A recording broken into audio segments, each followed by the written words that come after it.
د خوراک څښاک پوښاک ترڅنګ د انسان له اړینو ضرورتونو یو هم ورزش دی چې انسان ورته ضرورت لري ترڅو یو سالم بدن او سالم صحت ولري.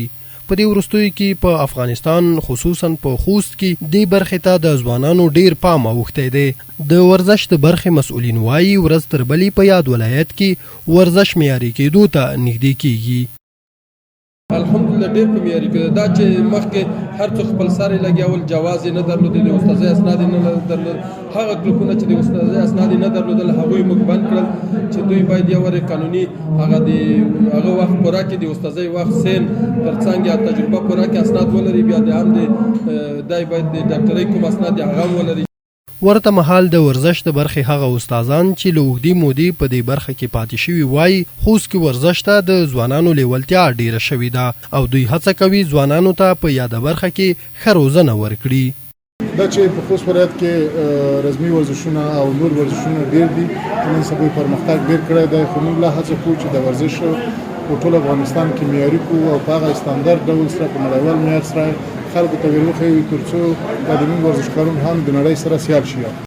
پر کرکټ او فوټبال سربیره په خوست کې کراټه، جمناستیک او د بدن د اندامونو ښکلا هم ګڼ شمېر مینوال او ورزشکاران لري. ورزشکاران بیا وایي ورزش د صحت ضامن دی او له نورو خلکو غواړي چې ورزش وکړي ترڅو سالم بدن او سالم فکر ولري.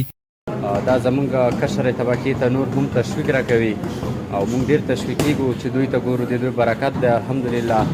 او اول نه تر اخره موږ د دوی د روزنې لاندې یو او موږ ښه روزنه لیدلې ده او د دوی په برکت انشاءالله موږ چمتو یو چې په نږدې وخت کې ملي فایټونو ته هم غاړه وکړو، ماته ملي فایټونه وکړو.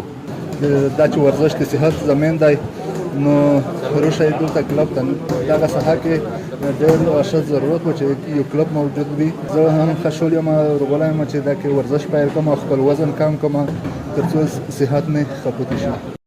د یادولو وړ ده چې په خوست کې د کرکټ او فوټبال اکاډمۍ، جمناستیک، کراټه او د اندامونو د ښکلا کلبونه شتون لري چې ډیر شمیر ځوانان پکې ورزش کوي.